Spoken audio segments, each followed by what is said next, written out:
première table ronde sur l'inclusion scolaire. Donc Patrick Brunet, Carole Dubois, Marie Ovzarek, s'il vous plaît. Vous restez avec nous? Oui.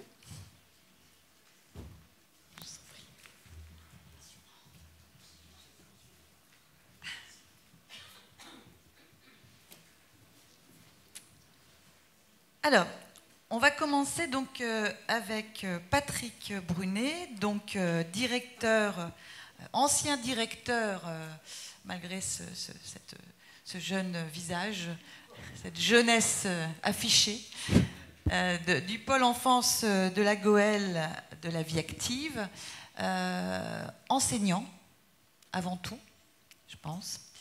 Et donc directeur d'établissement spécialisé, et vous avez engagé une transformation majeure des établissements dans lesquels vous êtes intervenu, et c'est ce sujet que vous venez nous présenter maintenant. Oui, alors plutôt que de présenter l'objet de la transformation, j'ai plutôt essayé d'amener quelques éléments de réflexion plus pragmatiques tirés de mon parcours professionnel sur le travail de l'inclusion et de la place que les enfants, la place que j'ai essayé de donner aux enfants dans leur parcours au sein des établissements. Un petit retour en arrière pour constater quand même que c'est relativement récent, cette démarche de scolarisation et d'inclusion des enfants qui présentent un handicap. Et il y a une cinquantaine d'années, on ne parlait pas d'inclusion, ni même d'intégration d'ailleurs. La démarche consistait à l'époque plutôt à une mise à l'écart, un regroupement en tout cas des enfants qui étaient différents pour pouvoir les protéger. C'était en fait une logique de protection des enfants, mais aussi protection de la société finalement. Et à l'époque, beaucoup d'enfants n'avaient pas accès du tout à la scolarisation. Ils avaient parfois accès qu'à l'approche éducative, voire rééducative. Les premières classes externalisées pour les établissements de la vie active, ça remonte à peine plus de 40 ans. Les trois premiers établissements, de mémoire, c'était Bruet, Billy Montigny et Nain-Beaumont, qui ont externalisé les premières classes issues des IME et qui ont été plutôt acceptées dans un autre milieu scolaire sans avoir d'autres ambitions que ça au départ. Petit à petit, progressivement, d'autres initiatives, puis après les textes qui sont venus compléter tout ça, et petit à petit, on a pu avoir plus d'enfants scolarisés dans les établissements ordinaires. Aujourd'hui, on constate un double phénomène qui peut paraître un peu paradoxal. Le premier phénomène, c'est qu'on nous demande dans les établissements spécialisés d'aller plutôt accompagner les enfants qui présentent le plus de difficultés. Donc on constate une sévérisation du public. Parce que dans les dispositifs de l'éducation nationale, se sont quand même développés des dispositifs d'inclusion avec la multiplication des ULIS en particulier. Et en même temps, on constate aussi une demande sociale des parents et des enfants qui est de plus en plus forte pour une scolarisation dans des dispositifs de droit commun, les écoles, collèges et lycées, chacun voulant aller à l'école comme tout le monde. Et ce, en soi, c'est une demande qui est tout à fait légitime. Les établissements soutiennent cette démarche, et l'association aussi d'ailleurs soutient cette démarche d'aller vers l'accompagnement dans le milieu ordinaire, mais ça n'est pas sans poser problème. On pourrait même trouver un troisième aspect, c'est finalement la commande publique de l'État qui nous amène à aller vers cette externalisation et la prise en compte de cette scolarisation. Les conséquences, c'est que finalement dans les établissements spécialisés, on va recevoir de plus en plus de jeunes en grande difficulté, pour lesquels il y a aussi l'obligation de les amener à un parcours de scolarisation aussi effectif que possible. En même temps, on nous demande d'externaliser nos moyens et de travailler autrement à la construction de parcours scolaires pour que les parcours soient fluides et qu'on travaille dans une démarche sans rupture, en fait. Donc, les établissements spécialisés, les IME, sont en train de se transformer, se déploient sur l'extérieur, sortent de leurs murs, travaillent différemment, recherchent des collaborations avec des partenaires. Et tout ça, c'est beaucoup de changements pour les professionnels comme pour les partenaires qui nous accueillent. Si on regarde un petit peu la question de l'inclusion scolaire du point de vue des établissements spécialisés, il faut complètement repenser les projets des établissements. Et en fait, ce qui fonde la refondation des projets des établissements, c'est comment les établissements spécialisés peuvent faire société plutôt que de créer des communautés. C'est-à-dire qu'on n'est plus à vouloir regrouper les enfants et les protéger. On est là pour, effectivement, pas les mettre en difficulté, mais en même temps, créer à faire la société, c'est-à-dire à ce qu'ils puissent vivre avec d'autres, avec tous les étayages dont ils ont besoin. C'est un long travail d'explication et de préparation, de dédramatisation à la fois des professionnels du médico-social comme des professionnels du milieu ordinaire. C'est aussi une dédramatisation avec les parents. Il faut préparer les jeunes, mais c'est en même temps répondre à leurs demandes. C'est aussi une mobilisation importante d'énormément de partenaires. Si on était caricatural, on pourrait dire que c'est beaucoup plus facile de travailler à l'intérieur d'un établissement spécialisé que de vouloir l'ouvrir. Parce qu'on est obligé de mobiliser énormément de ressources et de rencontrer énormément de partenaires. Les inspecteurs, les directeurs d'école, les chefs d'établissement, les maires, le conseil départemental, l'ARS, les enseignants référents. Enfin, c'est une ouverture qui nécessite énormément de démarches et qui nécessite aussi une nouvelle organisation pour les professionnels qui doivent apprendre à travailler autrement dans un autre environnement et développer des nouvelles compétences. Parce que travailler dans un établissement avec ses collègues dans un environnement protecteur, c'est pas du tout la même chose que de travailler en externalisé, sous le regard des autres, qui ne sont pas forcément les collègues du spécialisé, et pour lesquels ils vont devoir mettre en place beaucoup plus de prise d'initiative. Je laisse finir, sinon j'ai une petite question justement par rapport à ce partenariat, cette collaboration dont tu parles, parce que le sujet, on est sur les collectivités territoriales et j'aurais voulu savoir quel était le rôle des collectivités locales, parce qu'on a entendu parler d'éducation nationale, on en parle établissements médico-sociaux spécialisés, et pour les élus qui seraient présents avec nous aujourd'hui, c'est quoi le rôle pour toi, le partenariat que tu as tissé des choses, des liens avec eux, il y a un rôle important à tenir ? Il y a un rôle important à tenir parce qu'il faut pouvoir établir des contacts et des modes de collaboration et de travail avec eux. Et donc, ça fait partie en fait des conditions de réussite de ce projet d'inclusion. D'expérience, si on n'a pas des contacts réguliers, des points fixés sous forme de comité de pilotage, par exemple avec toutes les parties concernées, y compris donc avec les représentants des collectivités territoriales, il peut y avoir des glissements, il peut y avoir des éléments qui vont perturber le fonctionnement et qui vont compromettre le projet qui finalement a été bien mis en place. Ce qui est important aussi de noter dans le travail à mettre en place avec les collectivités territoriales, c'est qu'en fait, cette volonté de société inclusive et d'école inclusive a des répercussions sur leurs propres pratiques et il faut que les collectivités développent un projet politique inclusif pour pouvoir réfléchir la place de chacune de ces personnes dans tous les domaines de la vie et pas uniquement dans le domaine de la scolarisation, mais déjà dans le domaine de la scolarisation, il y a énormément de choses à prendre en compte et on constate aussi indirectement, ça n'est pas dit, mais c'est quand même pas neutre, un transfert de charge de l'État sur les collectivités territoriales qui doivent assumer financièrement les aménagements dont les enfants vont avoir besoin. un exemple, pour installer une classe d'enfants autistes dans une école élémentaire, il a été demandé à la commune de travailler à l'aménagement matériel de la classe, d'y installer aussi des aménagements afin de pouvoir travailler sur le bruit, la lumière, la chaleur, etc., pour que les enfants puissent être dans de meilleures conditions.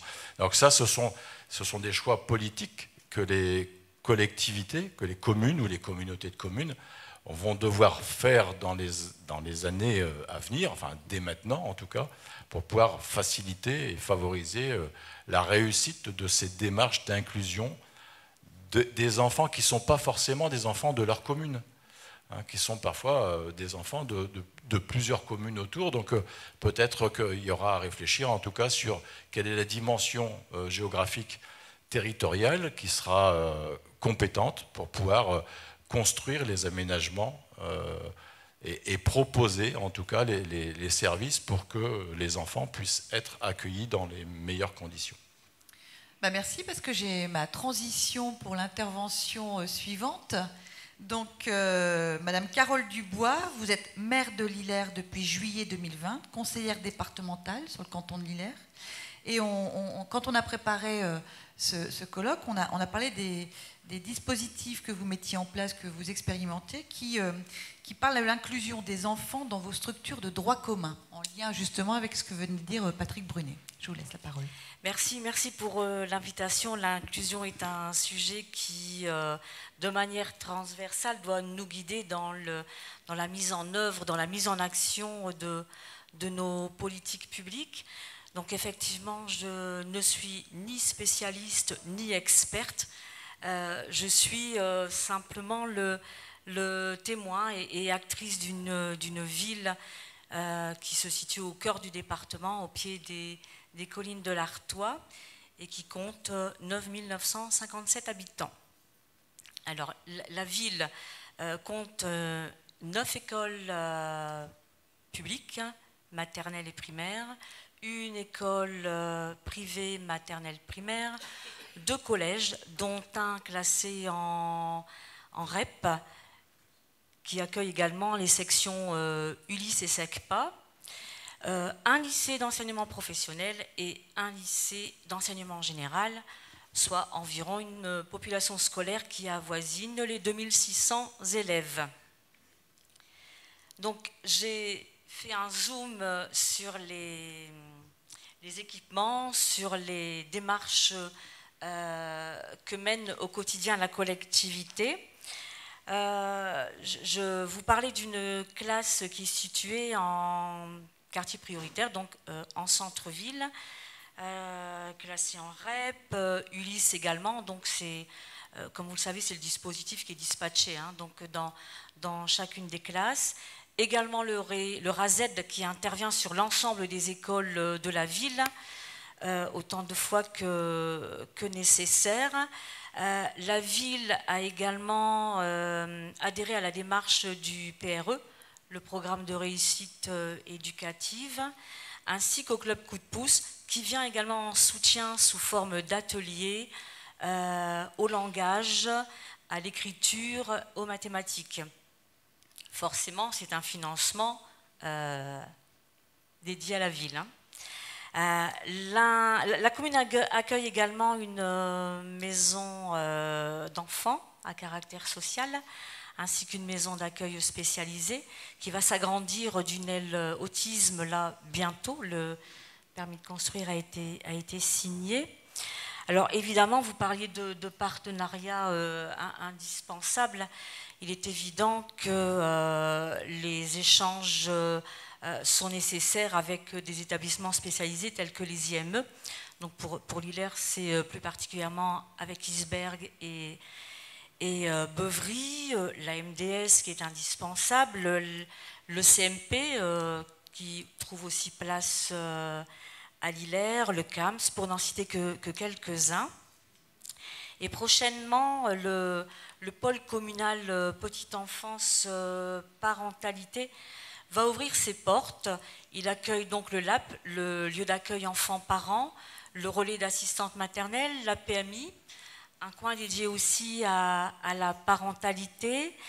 Et donc, c'est une crèche à VIP, donc à vocation d'insertion professionnelle.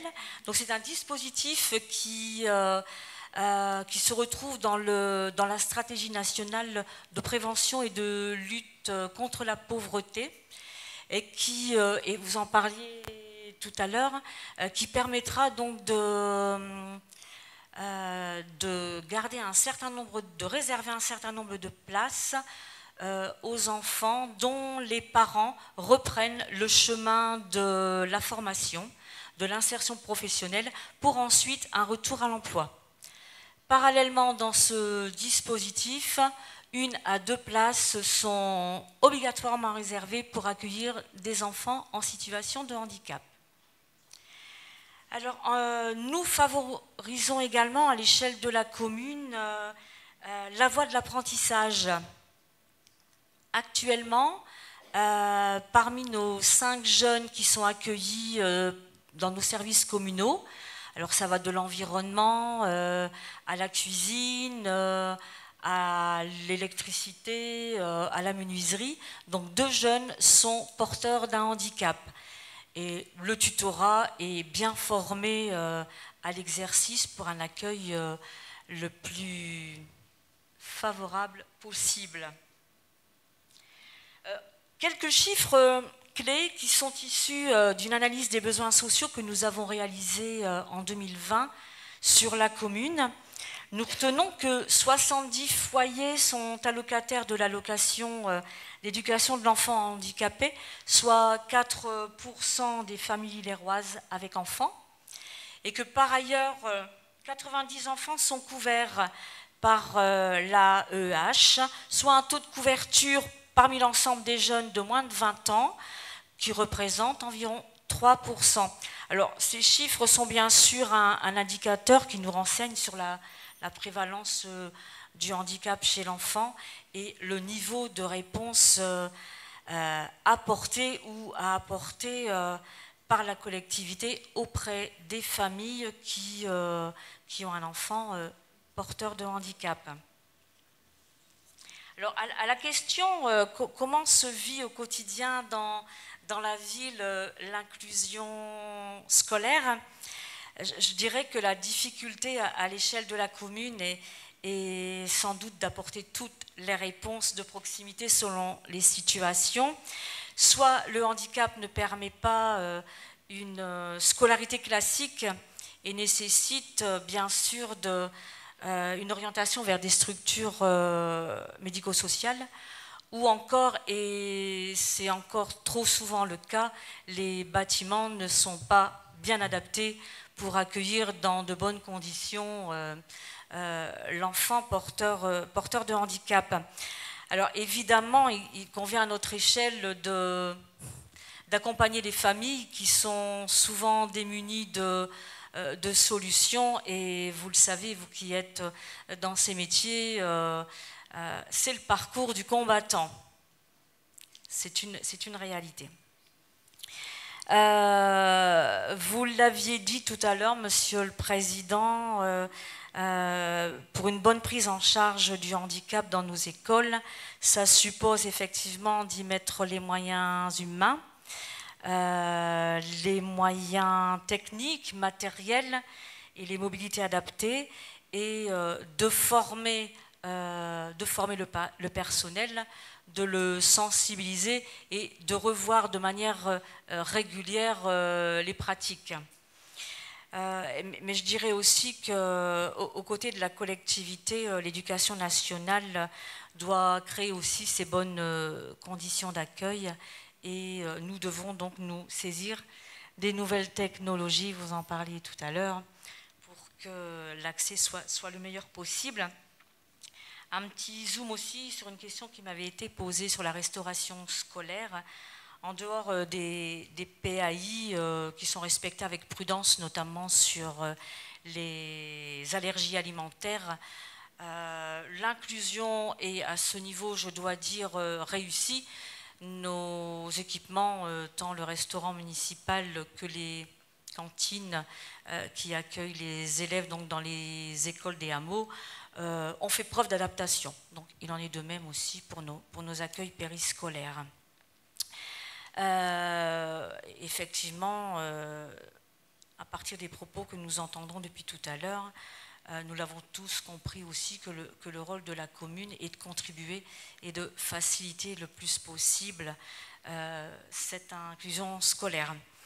Je voudrais vous parler aussi des accueils collectifs de mineurs. Nous prônons donc à cet endroit l'accès aux loisirs pour tous, en intégrant les publics fragilisés. On est aussi dans le cadre du plan pauvreté et handicap. La ville de Villers est rattachée au dispositif Gamin exceptionnel. Et à ce titre, nous en sommes au 20e suivi pour lesquels le service jeunesse adapte ses activités en fonction des besoins particuliers et au rythme de chacun. C'est indispensable. Je dois dire aussi qu'avant tout accueil, que ce soit en milieu scolaire, dans le cadre des garderies du matin et du soir, dans le cadre de la restauration ou des accueils de loisirs, il est proposé aux familles concernées une rencontre pour désamorcer avec elles toutes les situations. Les familles estiment souvent, on l'observe, et donc trop prématurément, que l'offre de services de proximité ne sera jamais adaptée à la situation de l'enfant. Or, bon, ça fait quand même preuve de beaucoup de pédagogie, de rencontres et d'accompagnement. Alors, attachés que nous sommes à cette démarche d'inclusion, nous poursuivons notre réflexion et nous revoyons nos pratiques sur l'inclusion des enfants en situation de handicap, vous le disiez, dans les structures de droit commun. On est au cœur du sujet. Nous organisons actuellement un travail qui met au centre de nos préoccupations et de nos réflexions l'adaptation réciproque entre la personne et son environnement pour un accueil inclusif de qualité.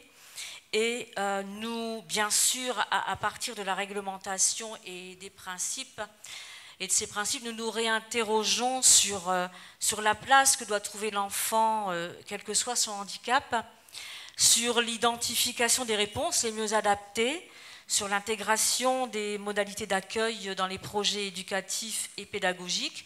Ils sont bien inscrits dans nos projets éducatifs de territoire. Comment ? Je rebondissais sur projet avec M. Ebersold. Oui. Sur la participation des équipes des accueils collectifs de la ville à des modules de sensibilisation du handicap, sur la définition aussi du rôle de chacun, vous en parliez avant, pendant et après, donc il faut y associer en ce qui nous concerne le dispositif Gamin exceptionnel, la coordinatrice jeunesse, la famille, l'enfant, le référent inclusion, l'équipe d'animation, les partenaires et les élus. Nous redéfinissons également les moyens mis en œuvre, dont les moyens humains, les moyens qualifiés et les moyens matériels. Enfin, le tout, on le sait, en associant tous les partenaires, parce que l'engagement de chacun est bien sûr l'histoire de tous. Alors, je me permets juste une question, Madame Dubois. Vous dites associer tous les partenaires. On a entendu que vous aviez beaucoup, enfin, assez d'institutions médico-sociales ou de services socio-médico-sociaux au sein de la commune. En quoi ils vous apportent quelque chose? Quel est l'intérêt de travailler avec eux? On a entendu éducation nationale, mais il y a des liens qui se créent, il y a des choses, vous appuyez parfois sur eux? Oui, absolument. L'intérêt est de trouver la solution la mieux adaptée à la situation de l'enfant. Donc, je vous le disais, nous avons des bonnes volontés, forcément. Nous ne sommes ni des spécialistes, ni des experts, je le redis. Et le fait de travailler de manière partenariale, soutenue et volontaire, c'est bien inscrit dans nos démarches de la ville, concourt forcément à trouver la solution la mieux adaptée. C'est indispensable. Merci beaucoup. Alors, ça me permet aussi de faire une transition par rapport à la prochaine intervention, qui est Marie Ovzarek. Donc là, on est sur l'intervention à l'extérieur, l'intervention du CESAD. Donc, vous intervenez sur deux casquettes, à la fois directrice du CESAD Jean Massé, la vie active de Liévin, donc le service d'éducation et de soins spécialisés à domicile, et en même temps chargée de mission sur l'école inclusive. Alors, il y a beaucoup de sigles qui ont suivi, je voyais sur le programme, à la DSDEN, donc la direction des services départementaux de l'éducation nationale. Et là, on aborde un autre service social ou médico-social, au service de la population à l'extérieur. Si tu peux nous en dire plus. Tout à fait. Moi, je suis là aujourd'hui pour vous expliquer comment on travaille en CESAD et tout l'intérêt d'ouvrir et justement de multiplier les CESAD pour pouvoir travailler en lien avec les partenaires que sont l'éducation nationale et les collectivités. Donc, le CESAD, comme le disait Christine, c'est un service d'éducation et de soins spécialisés à domicile. Domicile ne signifiant pas que nous intervenons simplement au domicile des jeunes que nous accompagnons, mais aussi dans tous leurs lieux de vie. Donc, lieux de vie que sont l'école, forcément, les temps périscolaires pour le travail avec les collectivités et aussi, bien entendu, à la maison. Alors, le CESAD se compose, tous les CESAD se composent d'une équipe de professionnels experts, chacun dans leur domaine de compétences. Pour le CESAD Jean Massé de Liévin, nous disposons d'un plateau technique assez conséquent, composé d'éducateurs spécialisés, de psychologues, de psychomotriciens, d'orthophonistes, d'orthoptistes, parce que j'expliquerai après la spécificité du CESAD. Les troubles sensoriels. Hein. Voilà, c'est un CESAD troubles sensoriels. J'oublie encore probablement du monde. Une ergothérapeute, forcément, puisqu'on a des enfants déficients visuels, mais j'y reviendrai après plus finement. Alors, nos missions au quotidien, elles consistent à accompagner au plus près de leur milieu de vie les jeunes qui nous sont confiés. Les jeunes entrent au CESAD par le biais d'une notification MDPH, j'y reviendrai également après. Et le travail des professionnels s'articule avec la famille. L'idée, c'est de définir les besoins des jeunes et de leur apporter des réponses adaptées, avec bien sûr toujours l'accord et le concours des parents. C'est important. Alors, toutes les missions du service s'inscrivent dans la loi de février 2005, dont nous a parlé notre président, en faveur de la scolarisation des enfants en situation de handicap et aussi dans l'observation stricte du décret d'avril 2009 sur le même thème. Le projet de service est résolument axé à l'accompagnement à la scolarisation. Et le travail quotidien des professionnels médico-sociaux, c'est de travailler avec l'éducation nationale et les collectivités pour atteindre l'objectif fixé par la famille et le jeune lui-même. Je regarde le professeur pour faire écho avec ce qui avait été dit tout à l'heure. Il me semblait tout de même intéressant de revenir quelques pas en arrière pour comprendre que pour moi, les associations sont les premières à avoir porté l'inclusion. On parlait des dates, de nombreuses dates tout à l'heure, mais je voulais insister sur le fait que l'existence légale des CESAD, elle émerge tout de même d'un décret qui date des années 70. Et on a eu 2 circulaires ensuite, en 82 et en 83, qui ont réaffirmé et précisé les conditions de modalité d'inclusion scolaire, enfin plutôt d'intégration à ce moment-là. Et elles encourageaient la présence dans les écoles de personnels non enseignants venus d'ESMS, donc d'établissements médico-sociaux, pour soutenir l'intégration des élèves handicapés. Ensuite, en 89, un autre texte avec les annexes 24 ont donné l'appellation définitive finalement des CESAD. Donc je pense que même si l'inclusion scolaire des élèves à besoins éducatifs particuliers est obligatoire depuis 2005 et renforcée par la loi d'orientation de 2013 qui rappelle qu'il vaut mieux scolariser les élèves à besoins éducatifs particuliers ou en situation de handicap et favoriser leur inclusion scolaire, je pense que les associations accompagnaient déjà bien avant 2005 l'inclusion des élèves à besoins éducatifs particuliers ou en situation de handicap. à mon sens, les CESAD, pour le coup, sont résolument inclusifs, et ce, depuis bien longtemps. La grande différence aujourd'hui, c'est que d'autres acteurs doivent concourir à l'inclusion, et l'inclusion n'est plus que l'affaire des associations. Selon moi, ces nouveaux acteurs doivent s'appuyer, et vous le disiez, madame, sur l'expertise des professionnels médico-sociaux.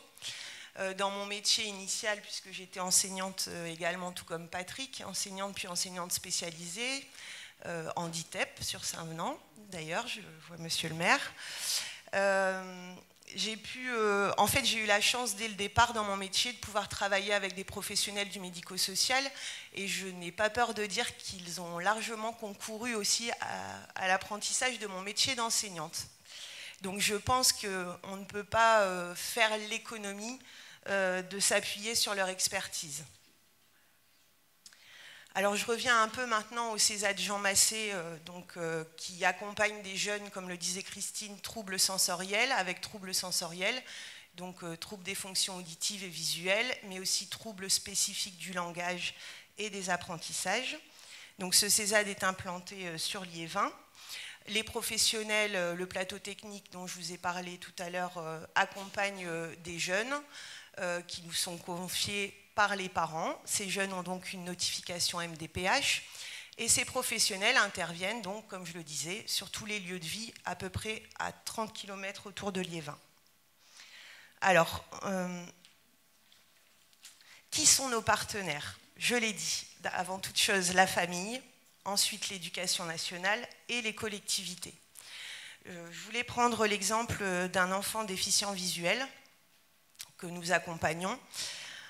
On va intervenir, par exemple, l'ergothérapeute ou l'éducateur peuvent intervenir à la maison, au domicile, pour pouvoir proposer des aménagements spécifiques à son trouble visuel et donc à ses besoins particuliers. Mais ils peuvent également intervenir sur les temps de cantine, par exemple, à l'école, travailler en coopération avec les enseignants dans la classe ou en dehors de la classe, mais travailler aussi en lien avec les professionnels, par exemple, des municipalités qui encadrent les jeunes sur les temps de cantine. Ça, c'est vraiment important de préciser. Uniquement sur Liévin, par exemple, je suis non, dans toutes dans une les commune autour, je peux faire appel au CESAD à partir du moment où on est passé par la MDPH, si je comprends bien, et qu'il y a un enfant de ma commune qui a besoin d'un service et que tu peux offrir, voilà, c'est possible. Comme pour le coup, on travaille jusqu'à 30 km autour de Liévin, on travaille avec de nombreuses communes, et les professionnels peuvent intervenir sur tous les temps périscolaires, voilà, pour pouvoir accompagner le jeune en question, mais pour pouvoir aussi sensibiliser les encadrants, le personnel d'encadrement des communes, et pour pouvoir les aider justement à accompagner au mieux et à adapter au mieux les conditions d'accueil de ce jeune sur les temps, par exemple, de restauration. Et ça, tous les enfants, sans limite de nombre, d'âge J'y reviendrai après. Le CESAD accompagne 54 enfants, donc en priorité, forcément, nous intervenons auprès des partenaires qui travaillent avec ces enfants. Mais je reviendrai après sur la question des... La liste d'attente. Voilà. Quand on accueille un nouvel enfant, on sensibilise tous les acteurs qui gravitent autour de celui-ci. On explique ce qu'est son handicap, quels sont ses besoins spécifiques, parce que je tiens à préciser que quand on pense déficience visuelle, on pense que tous les enfants ont les mêmes difficultés. Or, on a un nombre de déficiences très larges et donc d'aménagements qui peuvent être très variés. On pense qu'un enfant qui a des difficultés pour voir, on va lui proposer par exemple des agrandissements. Or, ensuite, selon la pathologie du jeune, les agrandissements ne vont pas forcément lui être utiles et aidants. Donc voilà, on sensibilise les acteurs, et l'idée c'est vraiment, comme vous le disiez madame, de coopérer pour aménager au mieux, selon les besoins du jeune, pour favoriser son autonomie et toujours en étant dans une logique de parcours. Mais il me semble important quand même de préciser que notre efficacité, elle dépend quand même souvent des bonnes volontés aussi de nos partenaires. Par exemple, lorsqu'on propose des temps de sensibilisation, je reprends l'exemple de la municipalité pour le personnel de cantine qui encadre le jeune, à ce moment-là, on va proposer un temps de sensibilisation, mais il faut que la commune accepte de détacher pour un temps de formation très court, même si c'est une demi-heure ou une heure. Voilà, il va falloir que la commune permette ces temps d'échange pour que nous puissions accommoder au mieux la situation aux besoins du jeune. Ça, c'est important de le préciser. Ensuite, je disais tout à l'heure, on intervient uniquement auprès des enfants qui nous sont confiés sur notification MDPH, 54 pour le CESAD de Liévin. On a donc un budget qui nous est alloué par l'Agence régionale de santé pour accompagner 54 enfants. L'agrément des CESAD est fixé par l'ARS. Donc pour le CESAD de Liévin, c'est 54 et on a le droit d'accompagner des jeunes de la toute petite enfance jusqu'à 18 ans, pour le coup. Mais il faut savoir qu'au CESAD, on a quand même une liste d'attente qui approche les 300 enfants. Donc pas de solution. Alors disons que, et je le vois aussi d'ailleurs dans mes missions au niveau de l'éducation nationale sur le département, comme chargée de mission école inclusive, on a beaucoup d'enfants en attente de suivi ou même de réorientation. Alors l'association, elle nous soutient et elle nous autorise à pouvoir aider de manière très ponctuelle des partenaires qui seraient en attente d'aide ou en demande de sensibilisation pour des jeunes que nous n'accompagnons pas et qui ne font pas partie de notre effectif. Donc voilà, et je leur remercie. Mais c'est vrai qu'on est quand même... Ne le dis pas trop fort. On est quand même de plus en plus souvent sollicité et pour des cas complexes. Donc on intervient, mais ça reste très ponctuel. Important aussi de préciser que pour pallier par exemple à ces manques, l'association a répondu à un appel à projet européen, un programme Erasmus+, pour former des personnes ressources. Donc là, pour le coup, c'était sur les troubles sensoriels.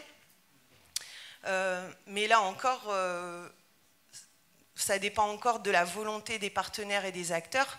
On propose via ce programme Open Up Erasmus un plan de formation de 4 jours pour former ces personnes ressources.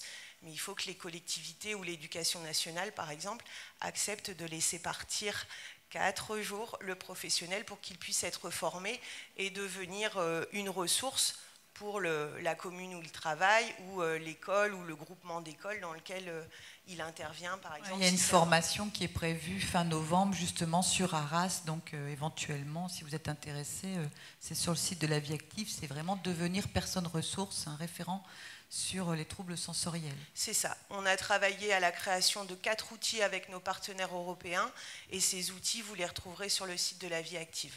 On a un guide pratique, un programme de formation, un site internet et aussi il y a une lettre politique qui a été rédigée par l'association pour pouvoir faire valoir au niveau européen, voilà, faire valoir les droits des personnes au niveau européen.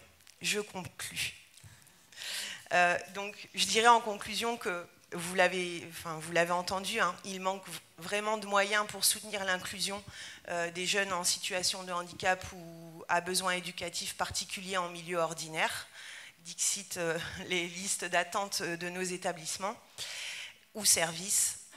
Ensuite, je dirais que notre intervention, c'est important de le préciser, plus elle va être précoce, plus elle se fait précocement, plus on capitalise pour l'avenir dans la mesure où les jeunes sont plus vite à même d'être autonomes, parfaitement autonomes.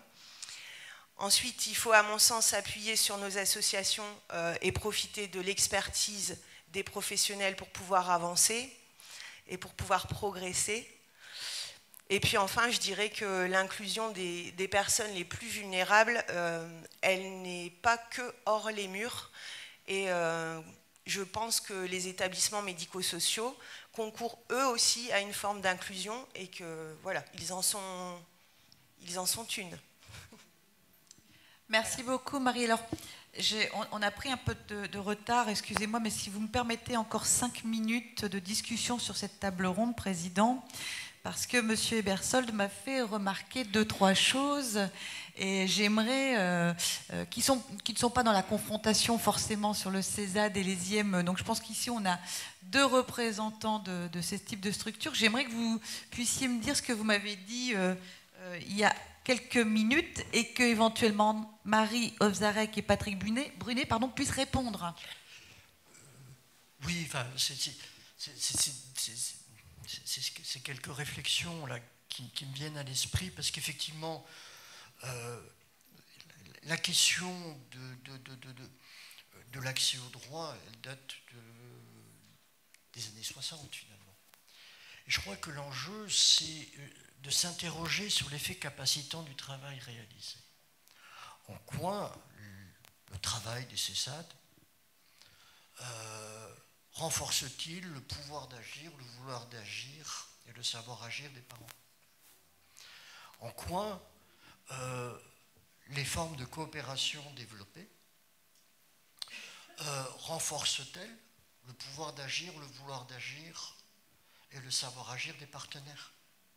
C'est-à-dire en quoi il y a quelque chose qui est de l'ordre d'une potentialisation des uns et des autres, parce que c'est autour de ça qu'on va passer de la collaboration à la coopération, c'est-à-dire que en quoi le travail réalisé va-t-il au-delà de la mobilisation des moyens pour s'interroger sur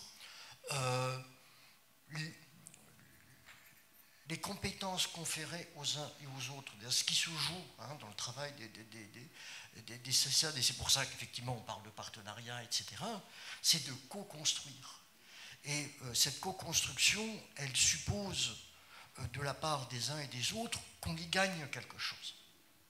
Et c'est en cela que s'interroger sur l'effet capacitant, c'est de faire en sorte que ce qui est de l'ordre de la coopération entre les municipalités, les structures, etc., ne soit pas de l'ordre d'une injonction, mais quelque chose qui soit d'un intérêt à travers lequel on va pouvoir co-construire des synergies propices à l'optimisation des services au sein des territoires et la potentialisation des personnes qui sont impliquées dans ces processus. Avec un bémol que vous m'avez amené en me disant c'est mieux que lorsqu'on a un CESAD rattaché à un IME. Donc je vous laisserai discuter. Marie, est-ce que tu peux apporter des réponses? Patrick, éventuellement aussi. Rattaché à une école, c'était bien aussi, pour le coup. La spécificité puisque si j'ai cette double casquette éducation nationale et médico-sociale, c'est parce qu'à la base, le CESAD dans lequel je travaille était au sein d'une école et j'étais à la fois directrice de l'école et directrice du CESAD. Voilà. Donc, c'était un peu l'historique de la situation. Simplement pour vous répondre, et je laisserai juste Patrick intervenir ensuite, je dirais que l'accompagnement du CESAD n'est effectif que parce que c'est une demande de la famille. Déjà, à la base, nous intervenons parce que les parents en ont fait la demande. Alors, ils font la demande via un dossier MDPH qui est monté et autres. Ensuite, ils reçoivent une notification. Ils peuvent ou non l'utiliser. Et je pense que, voilà, pour moi, le pouvoir d'agir, il est déjà là, dès le départ, sur est-ce qu'on, oui ou non, on demande cet étayage et cet accompagnement pour pouvoir permettre, proposer une rééducation efficiente pour notre enfant. Le plus des CESAD aussi, je dirais que, et je pense que vous en parliez tout à l'heure, on a beaucoup de familles pour lesquelles, quand on commence l'accompagnement, l'un des deux parents s'est arrêté de travailler. Parce que pour répondre justement aux besoins et aux soins en termes de rééducation dont peuvent avoir besoin leurs propres enfants. Laisse-moi deviner, la femme, non? Comment? La femme, non? Souvent. Mais souvent. Donc c'est vrai que pour pouvoir emmener l'enfant pour 2 séances d'orthophoniste par exemple par semaine quand c'est un enfant qui a un trouble du langage, une séance en psychomotricité, un accompagnement psychologique, très souvent l'un des 2 parents doit s'arrêter de travailler pour pouvoir proposer ces soins à son enfant. Et c'est en ce sens aussi que je pense que les demandes de CESAD sont importantes parce que les professionnels répondent vraiment aux attentes de la famille en proposant cette rééducation et elles vont au plus près de l'enfant, c'est-à-dire qu'elles vont dans l'école, à l'école, c'est-à-dire que quand il rentre le soir, il n'a pas en plus besoin d'aller voir une ortho en libéral et voilà, ça lui fait en plus des journées à rallonge. Et puis, je pense tout simplement qu'on lui permet quelque part d'avoir une vie d'élève, d'exercer son métier d'élève comme les autres, parce qu'on évite la fatigabilité de cet enfant du fait des déplacements et aussi très souvent une déscolarisation. Parce que lorsque les parents vont chercher l'enfant à l'école pour prodiguer ces soins ou cette rééducation à l'extérieur, la plupart du temps, l'enfant manque une demi-journée d'école, voire parfois plus. J'ai eu l'exemple hier en recevant une famille de soins orthoptiques qui étaient prodigués à Enzo pour le coup, et la maman devait se déplacer jusque Lille parce qu'elle avait trouvé un orthoptiste à Lille. Donc l'enfant, Enzo manquait l'école toute la journée le vendredi. Merci. Parce qu'il partait en ambulance et revenait le soir à la maison. Patrick, tu as 2 petites minutes si tu veux compléter, désolé. En fait, pour moi, la politique inclusive, elle invite tous les protagonistes à travailler autrement, je l'ai dit tout à l'heure, et invite aussi les établissements, et je vais reprendre une expression de M. Ebersog, invite les établissements à contribuer au devenir de la personne, en fait. Quelle que soit la forme d'accompagnement et quel que soit le degré de difficulté de la personne, la logique reste vraiment la même. En fait, toute cette réflexion et toute cette démarche qui est un droit et que nous devons mettre en place, en fait, nous invite à redéfinir les établissements comme étant des pôles ressources pour soutenir les personnes. Pour soutenir les personnes et les acteurs. En fait, longtemps, les établissements ont été orientés sur l'accompagnement de la personne. Aujourd'hui, il faut qu'on apprenne à continuer à accompagner les personnes, mais accompagner tous les acteurs qui sont autour de la personne, les familles, les partenaires de l'éducation nationale, les partenaires des associations, les professionnels des collectivités territoriales. C'est là le nouvel enjeu des établissements médico-sociaux, c'est bien d'être le centre ressources, le pôle ressources, qui va pouvoir fédérer toutes les énergies autour des projets. Je reviens quand même sur la notion de projet parce que c'est quand même inscrit dans mes gènes, ça. Le projet de chacune des personnes à accompagner, quelle que soit sa capacité à faire dans un premier temps. Et il faut que nous, établissements spécialisés, on soit dans la dimension aussi de se donner du temps et de donner du temps à la personne pour pouvoir développer sa capacité à apprendre, à se développer et à faire des acquisitions. Merci beaucoup.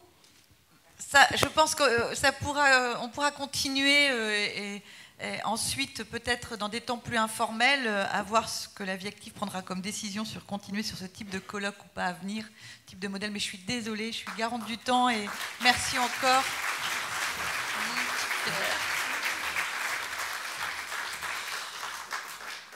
Et donc,